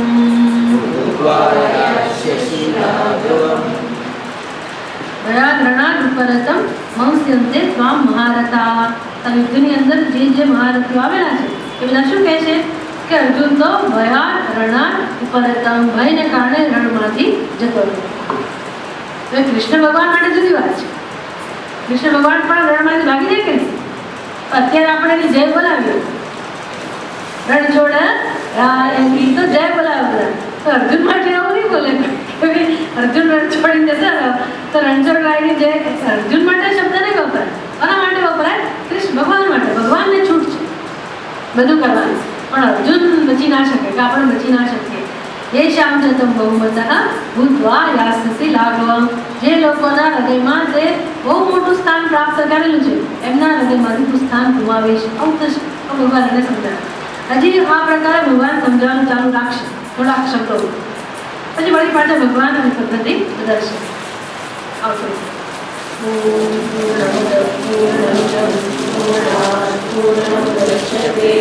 પૂર્ણસ્ય પૂર્ણમાદાય પૂર્ણમેવાવશિષ્યતે. ઓમ શાંતિ શાંતિ શાંતિ. શંકર આપણી દ્રષ્ટિ ક્યાં હોય છે? શું મને નથી મળ્યું, અને મને શું નથી મળ્યું છે એના પર નક્કી કરવું. મને શું નથી મળ્યું છે એના પર નક્કી થાય. મને શું નથી મળ્યું છે એના પર નક્કી થાય મારી બાજુવાળાને શું મળ્યું. બાજુવાળાને શું મળ્યું એના ઉપર મારી હંમેશા નજર હોય. બાજુમાં કોઈ પણ હોય આપણે એકદમ નજીકમાં હોવું જોઈએ બસ. બાકી આપણને અમેરિકાના કોઈ પ્રેસિડેન્ટની કે અમેરિકાના કોઈ વેપારી બધા ઈર્ષા ના થાય. કોની ઈર્ષા થાય? સાબરમતીમાં કોઈ રહેતું એને ઈર્ષા ના થાય. કોની ઈર્ષા થાય? આપણી બાજુમાં જે હોય. જેટલું કોઈ વ્યક્તિ નજીક હોય આપણે એની સામે જોજો કરીએ. આપણે ઓફિસમાં કોઈ સાથે હોય, ધંધામાં કોઈ સાથે હોય, કે આપણે જે જગ્યાએ આપણે દુકાન આપણી હોય તો બાજુની દુકાનવાળો જે હોય, આમ દ્રષ્ટિ આપણી બાજુમાં જ હોય, જે નજીક ન હોય ને ત્યાં. હવે એને જે મળ્યું એ મારી પાસે હોય તો કદાચ બરાબર છે. તોય મને એમ થાય કે ભાઈ હું એક અધિકારી છું, મને તો મળવું જોઈએ, એની કોઈ ચિંતા નથી, મને તો મળવું જ જોઈએ, પણ એને કેમ મળ્યું એ મારો પ્રશ્ન હોય. હું તો કેવું મગજ કામ કરતું હોય, મને ભગવાને આપ્યું હોય પણ બીજાને કેમ આપ્યું, એક આ પ્રશ્ન. હું તો અધિકારી છું, બીજાને કેમ મળી જાય? પછી માની લો કે અમુક વસ્તુ પહેલાને મળી, મને નથી મળી, તો મને તો અત્યાર સુધી નથી મળી કઈ નહીં, પણ હમણાં જ પહેલાને મળી એટલે મને દુઃખ જલ્દી. તો મને ન મળી તો બરાબર, પહેલાને તો કેમ મળી છે? આમ આપણી નજર હંમેશા મારી પાસે શું નથી એના ઉપર, જે છે એના ઉપર નથી હોતું. અને ભગવાન હંમેશા આપ્યા જ કરતો હોય. કેટલું બધું આપે આપણને જીવન દાન આપે, કોઈ પરિસ્થિતિમાંથી બચાવી દે, કોઈ રોગમાંથી બચાવે. ખબર જ નથી આપણને કેટલી રીતે ભગવાનની કૃપા થતી હોય છે અને આપણે કેટલી રીતે સલામત હોઈએ છીએ. હું તો કહું ને કે અમદાવાદમાં તમે સવારે ઘરની બહાર નીકળો અને સાંજે સહી સલામત પાછા આવો, એમાં આખો દિવસ ઈશ્વરની કૃપા હોય તો જ પાછા આવે. એવું છે. ઘરની બહાર નીકળો અને પાછા આવ્યા સલામત તો સમજી લેવું કે ઈશ્વરની કૃપા છે, ભરપૂર કૃપા છે. અને આખો દિવસ સરસ ગયો, માથું ના દુખ્યું તો ઈશ્વરની કૃપા, શરદી ના થઈ ઈશ્વરની કૃપા, બીજી કોઈ મુશ્કેલી ના આવે ઈશ્વરની કૃપા. કહેવાય કે ના કહેવાય કૃપા? પણ એ બધું નથી જોતા આપણે. આપણી દ્રષ્ટિ ક્યાં છે? શું નથી. અને મેં નથી કર્યું તો મળ્યું જ નહીં એટલે ચાલે આજ કરે, બસ મને જીવનમાં શું મળ્યું અથવા હતું એ જતું રહ્યું. આમ આપણે કેવા વસ્તુઓ વગરના, અભાવવાળા, ખાલી, બિચારા, બાપડા, ત્રસ્ત, દુઃખી, તિરસ્કૃત, બદનસીબ, નિષ્ફળ. શું ઓછું છે આપણા માટે? આપણે ધારીએ છીએ ઓછું કઈ ધારીએ નથી. આવું બધું હજી તો ઉમેર થયા જ કરે. જેમ આપણું આયુષ્ય વધે ને એમ આવા વિષયનો વધતા જાય, ઘટવાની બદલે વધતા જાય. આમ જો માણસે કેટલું બધું ભેગું કર્યું, વિશેષણો જવા જોઈએ, એની બદલે આવા વિશેષણો વધે છે. એને કોઈ દિવસ લાગતું જ નથી કે ભાઈ આટલા વર્ષ સુધી ભગવાને આપણને સહી સલામત રીતે જીવાડ્યા, બધું બરાબર વ્યવહાર ચાલે છે, જીએ તે 5-6 રોટલી ખાઈ જઈએ તો પછી તો ખરી પચવામાં મુશ્કેલી નથી, તળેલું બળેલું ખાવ તો પચી જાય છે, પગ ચાલે છે, આંખો ચાલે છે, કાન ચાલે છે. આ બધી કૃપા જ છે ખરેખર જોવા જાવ. જ્યારે જશે ને ત્યારે રોતાય નહીં આવે, ત્યારે બહુ દુઃખ થશે. ત્યારે જેવા છીએ ઈશ્વરની કૃપાવાળા છીએ અને ભાગ્યશાળી છીએ. એટલે ભગવાન સમજાવ્યા છે અર્જુનને કે અર્જુન આ તું પોતાની જાતને કહે છે કે સ્વજનમ હિ અથવા પ્રથમ સુખી નસ્યામ માધવ, કે ભગવાન આ બધાનું આ સગાવાલાઓને મારી દઉં કેવી રીતે સુખી તો? સુખની કોઈ સંભાવના છે કે નહીં યુદ્ધમાં? ભગવાન કહે છે કે આ અર્જુન આ યુદ્ધ તે નથી માંગ્યું, તારી પ્રાર્થના વગર તને મળ્યું છે અને બહુ કલ્યાણકારી યુદ્ધ છે, તારા ભલા માટે જ આવેલું છે, ઈશ્વરથી આવેલું છે. આ ગતમ સ્વર્ગ દ્વારા અપાવૃતમ, અનાયાસ આવેલું છે અને સ્વર્ગના બારણા ખુલ્લા તારા માટે થઈ ગયા છે. સ્વર્ગના દ્વાર ખોલી નાખનારું એવું યુદ્ધ તને મળ્યું છે. ઉદ્ઘાટિતમ એટલે કે બારણા ખુલી ગયા, તારું ભાગ્ય ખુલી ગયું છે. તો ક્ષત્રિય માટે તો નિયમ છે, ધર્મનો જે નિયમ છે ને ક્ષત્રિય માટેનો, એમાં એવું છે કે જો ક્ષત્રિય યુદ્ધ કરે અને યુદ્ધના મેદાનમાં એની હાર થાય એટલે પછી એને જીવતા લગભગ રહેવાનું ના હોય, અને એ લોકો એને મરી જ જવું પડે. કેવી કે હશે વ્યવસ્થા, એ મરી જાય તો સ્વર્ગમાં જાય. યુદ્ધમાં એનું મૃત્યુ થાય તો પછી એ સ્વર્ગમાં જાય, એ નક્કી જ છે. અને જીતી જાય તો અહીંયા એને રાજ્ય મળવાનું જ છે, એ નક્કી જ છે ને. પણ યુદ્ધમાં મૃત્યુ પામે તો સીધો જ સ્વર્ગમાં જાય એ મનુષ્ય, એવો એનો નિયમ છે ક્ષત્રિયમાં. એટલે આપણું ધર્મયુદ્ધ છે. અર્જુનને બીક છે કે શું થશે, એટલે ભગવાન કહે છે કે અર્જુન તું યુદ્ધમાં માની લો કે હારી જઈશ, તારું મૃત્યુ થશે તો પણ મૃત્યુ પછી જવાનું ક્યાં? સ્વર્ગમાં. ઉદ્ઘાટિતમ સ્વર્ગ દ્વારમ અપાવૃતમ ये तत्कीदृशम युद्धम लभते क्षत्रिय आવું યુદ્ધ કોણ ક્ષત્રિયો મેળવે? જે ક્ષત્રિયો મેળવે એ પાર્થ કેમ ન સુખી ન થાય? એ લોકો સુખી નથી, ભાગ્યશાળી નથી. આપણે ભાગ્યશાળી જ છે એટલે અર્જુન તું ભાગ્યશાળી ના કહેવાય તો ભગવાન પણ ઠપકો આપે. સમજે ને માણસ એટલે પછી અકળાય, ભગવાન પણ અકળાય, આપણે તો અકળાય જ ને. કોઈ કે તો અકળાવવું પડે જ આપણા ઉપર, તો જ આપણી અકલ ઠેકાણે. નહીં આપણે રડવામાંથી ઉચ્ચાર ના, ફરિયાદમાંથી ઉચ્ચાર ના, દુઃખમાંથી બહાર જ ના આવે. કારણ કે આપણી વિચારધારા બદલાય જ નહીં. જે પ્રકારે વિચારતા હોય ને એમાંથી બહાર જ ના આવે. એટલે કુવાના દેડકા જેવું આપણું જીવન. આપણને એમ લાગે બસ આટલું જ છે, આટલું જગત આવું જ છે, જીવન આવું જ છે, આમ જ હોય. આમ બહાર બધું શું છે ખબર નથી આપણને, કે આ ભૌતિક જગત સિવાય પણ કોઈ સૂક્ષ્મ જગત છે. આ દેખીતી રીતે તો છે પણ આપણી અંદર પણ છે. આ બહાર જે ભૌતિક છે ને એનાથી બહાર તો જાણે સૂક્ષ્મ જગત જે છે જે આપણે જોઈ ના શકીએ, પણ સૂક્ષ્મ જગત આપણા મનમાં જે અત્યારે સુખ દુઃખની વૃત્તિ જન્મે છે, નિરાશાના વિચારો આવતા હોય, દુઃખના વિચારો આવતા હોય, જે કે નેગેટિવ લાગણીઓ જન્મતી હોય, એ બધું જે સ્થૂળ આપણે અનુભવ કરીએ છીએ એ જ અંતઃકરણમાં, એ જ મનમાં, એ જ બુદ્ધિમાં કોઈ દિવ્ય સૂક્ષ્મ જગત પણ વસી રહ્યું છે. જો આપણે જરાક અંદરના બારણા ખોલી નાખીએ ને તો ખબર પડે. થોડોક અંદર રસ લઈએ, અંદરથી કંઈક એવો પુરુષાર્થ કરીએ, કંઈક એવી દિવ્ય વસ્તુને પ્રગટાવવા માટે આપણે કશું કરીએ તો ખબર પડે કે આપણા મનમાં ભગવાને એટલી સુંદર વસ્તુઓ મૂકેલી છે, એટલી સરસ સરસ શક્તિઓ મૂકેલી છે, એટલા બધા જ્ઞાનના સ્તર છે કે બહુ બધું સારું સારું વિચારવાનું મળે, સારું જાણવાનું મળે, સૂક્ષ્મ પ્રકારનો આનંદ મળે, સાત્વિકતા મળે, શાંતિ મળે, જ્ઞાન મળે. આ બધું શું છે? આ યોગની અંદર આટલા બધા પગથિયાની વાત કરતા હોય છે. યમ, નિયમ, આસન, પ્રાણાયામ, પ્રત્યાહાર, પ્રાણાયામ, ધ્યાન, ધારણા અને સમાધિ. 8 પગથિયા. એ ખાલી આ બધું ભેગું વાંચીને માહિતી ભેગી કરવા માટે નથી. એ લોકોએ પોતાના જીવનમાં આ બધા પગથિયા સર કરેલા છે અને ઉત્તમમાં ઉત્તમ પ્રકારનો આનંદ મેળવતા ગયા. આપણને તો બસ આ કેરી ખાવી, લાડુ ખાવા, ચા પીધી, કોફી પીધી, ભજીયા ખાધા, ફલાણું ખાધું, એમાંથી એક આનંદ. આપણે આટલો આનંદ જાણીએ, આનાથી વધારે કંઈ આનંદ આપણે ઓળખતા નથી. એ લોકોએ શું કર્યું? યમ કોને કહેવાય એનો આનંદ શોધી કાઢ્યો. યમનું પાલન કરતા કરતા આનંદની અનુભૂતિ કરી, નિયમનું પાલન કરતા કરતા આનંદની અનુભૂતિ કરી, સૂક્ષ્મ જગતમાં પ્રવેશતા ગયા. ધ્યાન, ધારણા, સમાધિ એટલે પરાકાષ્ઠા. બધું જ્ઞાનથી, સાધનાથી. જીવન આના માટે જ છે, આવી સાધના માટે જ છે. આપણને ખબર પડે કે ના પડે, આપણે આપણી સમજથી પણ આગળ વધી શકીએ કે મારા જીવનમાં આ સ્થૂળ સ્તરનો આનંદ એક જ આનંદ નથી ભાઈ.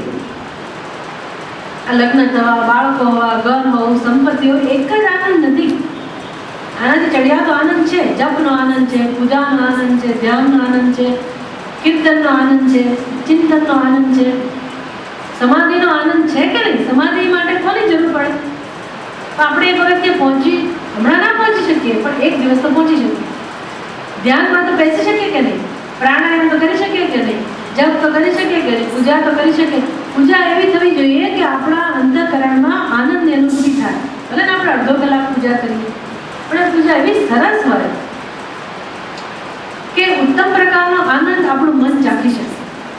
નહીંતર યાંત્રિક કરીને ઊભા થઈ જાઓ અને મગજ તો આમાં જ હોય બાજુ, એનો કરતા જ નથી. એટલે પૂજા આગળ વધારે આપણને કે આ જગત કરતાં બીજું સૂક્ષ્મ જગત છે, ત્યાં જાઓ, એનો આનંદ લો. પછી એનાથી વધારે સૂક્ષ્મ જપ વગેરે, સ્તોત્રપાઠ વગેરે, એનાથી સૂક્ષ્મ એટલે ધ્યાન, એનાથી સૂક્ષ્મ એટલે ચિંતન, એનાથી સૂક્ષ્મ એટલે આત્મદર્શન, એનાથી સૂક્ષ્મ એટલે નિષ્ઠા, સમાધિ, જ્ઞાન સમાધિ. કહો કેટલા બધા પગથિયા છે. કોની જરૂર પડે આના માટે? કહો છું, કોઈની જરૂર પડે કે ના ના મારા મમ્મી પપ્પા હમણાં નથી એટલે આ ના થાય એવું, મારા ભાઈ બહેન નથી એટલે, મારી પત્ની નથી, મારા પતિ નથી એટલે આવું ના થાય એવું. શેની જરૂર પડે? માણસ હોવાની જરૂર પડે. માણસ હોવા જોઈએ. માણસ છીએ કે નહીં? ગરડા, બુડા, લૂલા, લંગડા, બોબડા જેવા હોય માણસ છીએ કે નહીં? સાજા, અડધા ગાંડા જેવા હોય, સાજા, સારા, સ્વસ્થ, અસ્વસ્થ, ગરીબ, તરંદર જેવા હોય માણસ છીએ કે નહીં? બસ તો પછી માણસની અંદર ભગવાને બધું મૂકેલું છે. આપણે સાવ પાંગળા પેલા કહે ને પંગ જેવા બની ગયા. આપણે આપણી કિંમત જ નથી કે આપણે અંદર શું પડ્યું છે કેમ બહાર કાઢવું કોઈ જાણતા જ નથી. બિચારા બાપડા બની જીવતા આવડે જ બસ.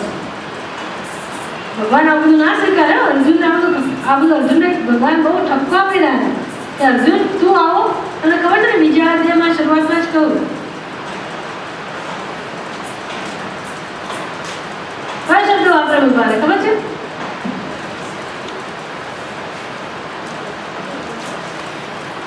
અર્જુન શોભે છે ને આ બધું?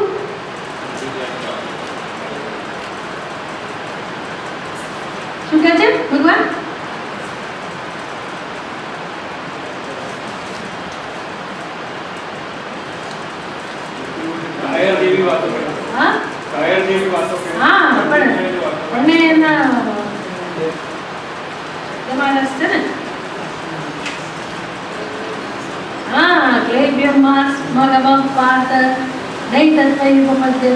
ક્ષુદ્રમ હૃદય દૌર્બલ્યમ ક્ષુદ્રમ. આટલો તુચ્છ આવો જંતુ જેવો બની ગયો છું. ત્યક્ત્વા હૃદય દૌર્બલ્યમ. આ તારા હૃદય નર્મદા છોડ, ઉભો થા. ત્યક્ત્વા છોડ, ઉત્તિષ્ઠ, ઉભો થા. પરંતપ બીજાને તાપ આપનારો આવો શૂરવીર તું. ક્લૈબ્યમ, ક્લૈબ્યમને પ્રાપ્ત થયો આવો બની ગયો તું. સાવ તાકાત વગરનો નિર્બળ બની ગયો. ન એકદત ભાઈ ઉપપદ્ધતે. અર્જુન તને શોભતું નથી. ભગવાન ભલે અર્જુનને કહેતા આપણને કહી રહ્યા છે ખરેખર કે તું બ્રહ્મ સ્વરૂપ છે, પરમાત્મા સ્વરૂપ છે અને કેવું જેવું કેવું તારી સ્થિતિ કરીને બેસી ગયો, કેવી સ્થિતિ જીવે છે. એટલે સિંહના બચ્ચાને કહીએ ને કેવી હાલત કરી મૂકી. આ શું બે બે કરે? છોડ, બે બે કરવાનું છોડ. તને શોભે છે? પેલું ભેંડાનું બચ્ચું બે બે કરે તો બરાબર છે, બકરીનું બચ્ચું બે બે કરે તો બરાબર. તું કોણ છે? બકરીનું બચ્ચું નહોતું શું છે? આખી જિંદગી બે બે, થોડો વખત બરાબર, નાનો હતો એ કર્યું બરાબર, કોલેજમાં ગયા ત્યાં સુધી ચાલ્યું બરાબર. આખી જિંદગી 50 વર્ષ તો 60 વર્ષ હજી બે. આવું જીવન હોય? આવું શોભે તને? તું કોણ છે? કંઈક તો વિચાર કર. જીવન શેના માટે છે કંઈક તો વિચાર કર. આમ ભગવાન બહુ વકળાયા, અર્જુન બહુ જ વકળાયા. અત્યારે એક પાછું યાદ આવે ભગવાનને કે અર્જુન આ ધર્મ તો યાદ કર. આત્માનું જ્ઞાન પ્રાપ્ત ના કરીશું તો કઈ વાંધો નહીં. ધર્મ શું કહેવાય, તારી ફરજ શું કહેવાય, તારું જીવન શેના માટે છે કંઈક તો વિચાર કર. કઈ શરીરમાં કેવી કેવી શક્તિઓ પડી છે એને બહાર લાવો. ખાલી આ પૈસા માટે લડે છે, તુચ્છ વસ્તુઓ માટે લડે છે, જગત માટે લડે છે. એવું જ છે ને અર્જુનનું. દ્રૌપદીને અન્યાય તો થયો. હવે જે દ્રૌપદી નર્મદે તો ભલે લડે પણ તું તો આમાંથી બહાર આવ એવું કહી શકે ને ભગવાન.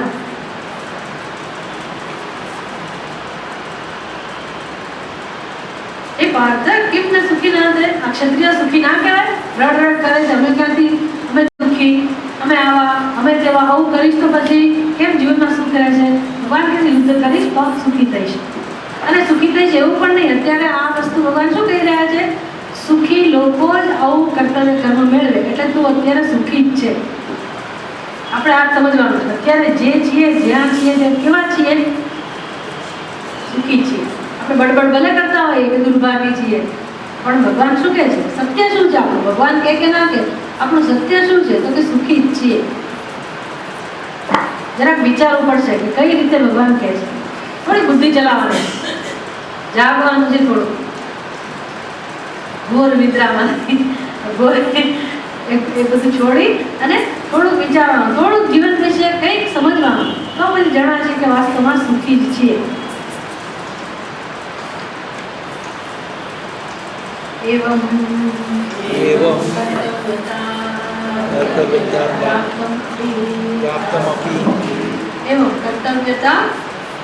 કર્તવ્યતા પ્રાપ્તમપી.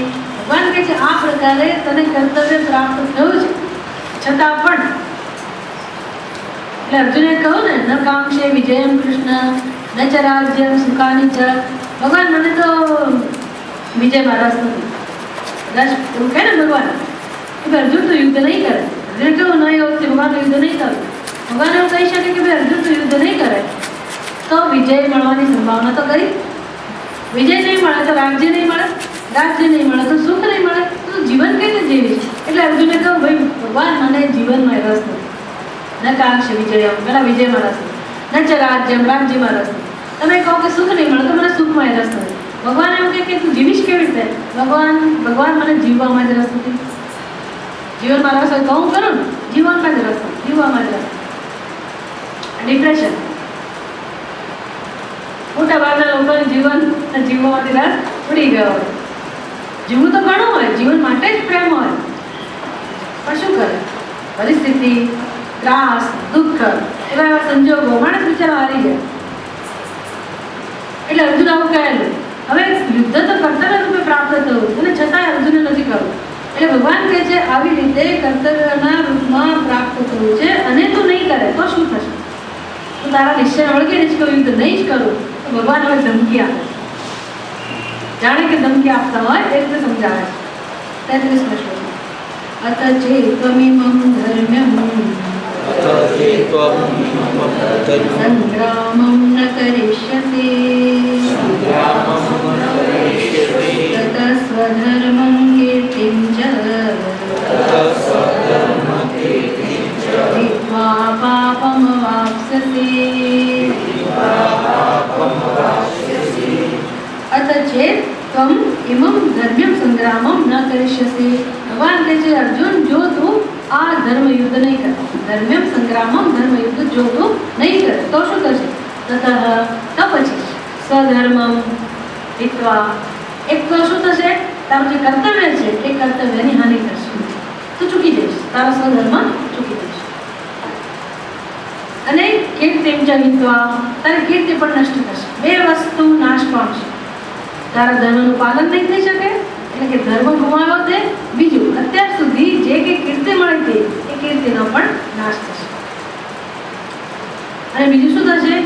ધર્મ નહીં પાલન કરે તો શું મળશે? તને એમ કે હું ન કરું કશું તો મને કશું ના મળવું જોઈએ. ભગવાન કશું નહીં કરવાથી પણ પાપ લાગે, આપણને કશું ખોટું કરવાથી જ પાપ લાગે. એ ભગવાન શું કહે છે? તો યુદ્ધ નહીં કરે તો તને પાપમ વાપશે, પાપ લાગશે. આપણી શું સમજ છે? સાચું કે ખોટું કશું કરો જ નહીં તો ફળ મળે, આપણે મને ન મળે એવો નિયમ નથી. શાસ્ત્રના નિયમો બહુ કડક છે કે ભાઈ જે આપણે કરવાનું હોય અને આપણે ન કરીએ, આપણે બહુ ચાલાક ખરાબ બને, આપણે ખસી જઈએ કે આપણે નથી કરવું, જવાનું કરશે બીજા. પણ આપણી જવાબદારી હોય, આપણે કરવાનું હોય અને ન કરીએ, આપણું કર્તવ્ય ચૂકી જઈએ અને ન કરીએ તો દોષ લાગે. ભગવાન કહે છે પાપમ અવાપ્સ્યસે, જે તારે કરવાનું છે તે કરવું જ જોઈએ. એટલે ધર્મનું પાલન એમાંથી કોઈ છૂટી શકાય નહીં. આ બધા નિયમો એટલા બધા સુંદર, એટલા બધા પદ્ધતિસર, એટલા બધા વ્યવસ્થિત છે. જો માણસ આ બધું છોડે નહીં જીવનમાં તો હંમેશા સુખ શાંતિ જળવાઈ જાય. આ બધું છૂટી ગયું. આજે કોઈ બ્રાહ્મણના દીકરાને ખબર નથી કે એનો નિયમ શું, એનો ધર્મ શું. એ લોકો એમ માને કે એમાં ગાયત્રી ના કરી તો શું થયું, જનોઈ ના પહેરી તો શું થયું, સંધ્યાવંદન ના થયા તો શું થયું. એવી જ રીતે જે ધર્મની અંદર જે જે નિયમો હોય લોકો માનતા જ નથી કે એમાં શું થયું. ન કરવાથી શું થવાનું, શું ગુમાવવાનું? પણ ન કરવાથી ઘણું માણસ ગુમાવે. ધર્મ છે આવો, બસ તમે ન કરો એટલે દોષ લાગે છે. ગમે ત્યારે તમારે સમજવું જ પડે કે દુઃખ જેનું કારણ કયું છે, આપણે આપણા ધર્મમાંથી ચૂકી ગયા. અને જે મનુષ્ય ધર્મનું પાલન કરે એને ધર્મ જ બચાવે. રક્ષિત ધર્મ રક્ષિત, આપણે રક્ષા પણ કરે છે. કોઈ પણ સંજોગોમાં આપણે રક્ષા થાય.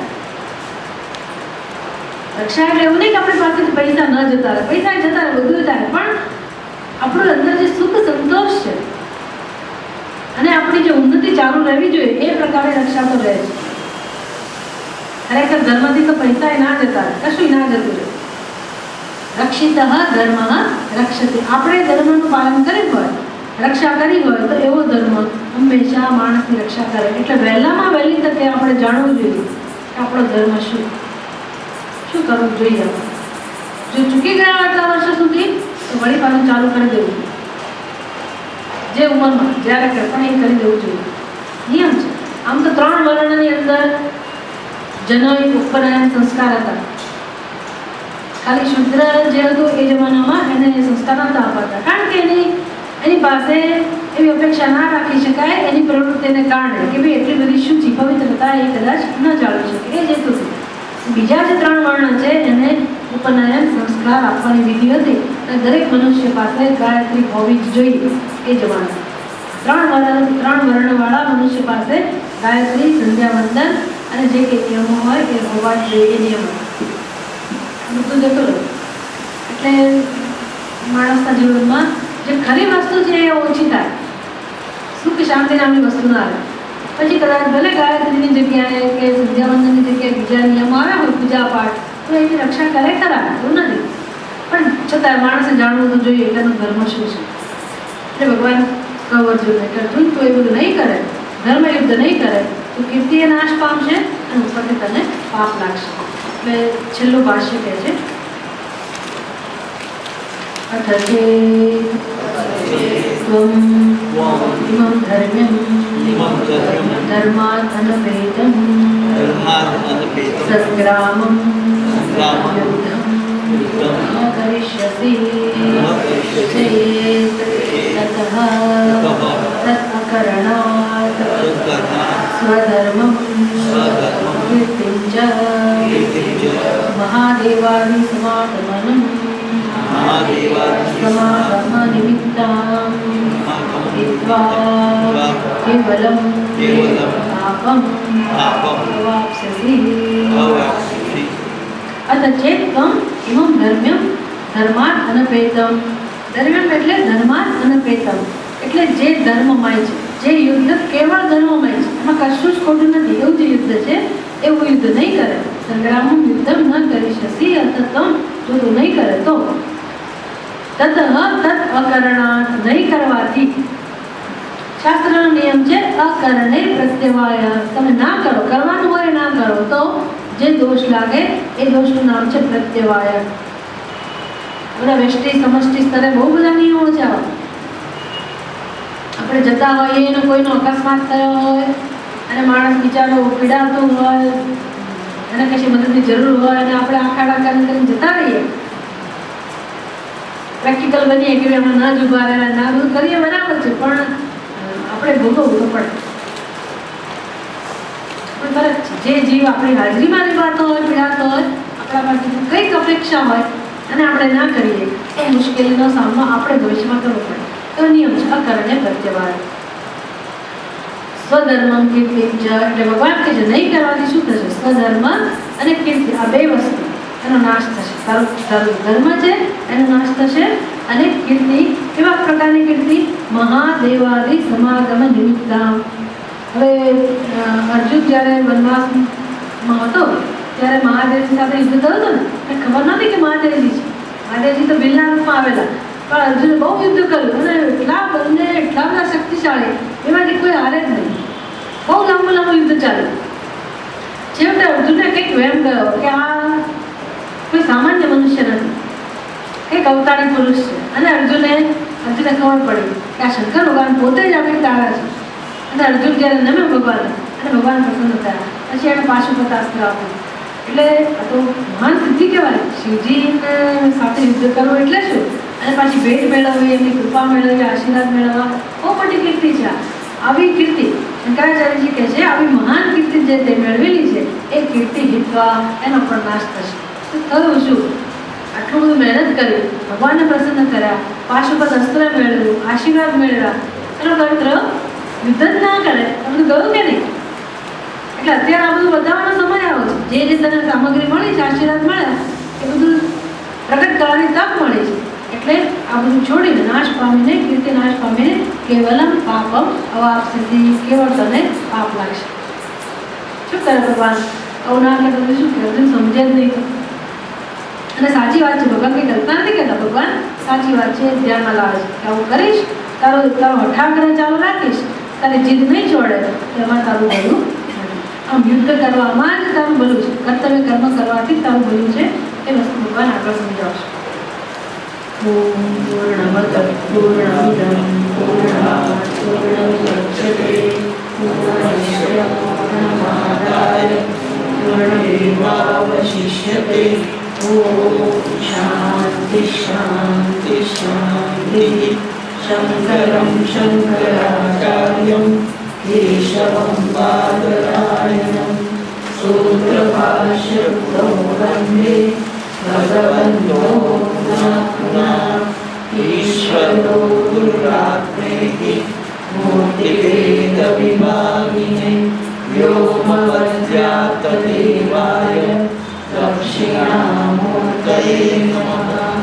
ॐ शान्ति शान्ति शान्तिः। हरिः ॐ। श्री गुरुभ्यो नमः। हरिः ॐ। આપણે